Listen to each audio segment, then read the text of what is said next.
जो सरकार भारतीय जनता पार्टी सरकार जहाँ कहती आप देखते सुभद्रा योजना है कृषक चाषी भाई मान एमएसपी 800 टंका वृद्धि कराई जो कथा दिखाई आयुष्मान योजना और गोपबंधु जन आरोग्य योजना ये आज लागू है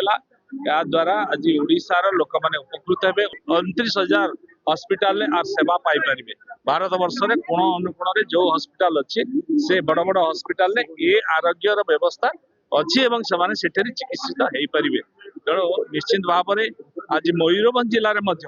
पाखापाखि 20 लाख लोक ये योजना अंतर्भुक्त हे कार्ड पाई पारे विभिन्न जगार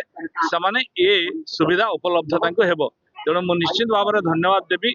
यशस्वी प्रधानमंत्री नरेंद्र मोदी को एवं ओडिशार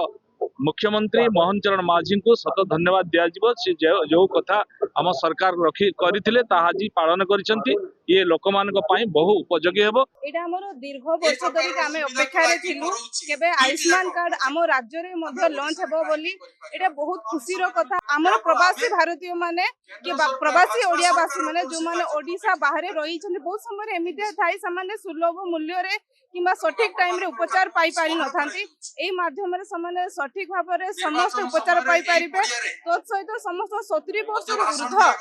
समस्त को भय बंधन योजना रे माध्यम रे समको अंतर्भुक्त करा जाउची मोर आशा समस्त एथिरे सुलभ रे तांकर हेल्थ फैसिलिटी हेई पारु आ मोर भगवान के पाखरे प्रार्थना समस्त स्वास्थ्य रे थांतु भल रे थांतु हेल्दी रे थांतु।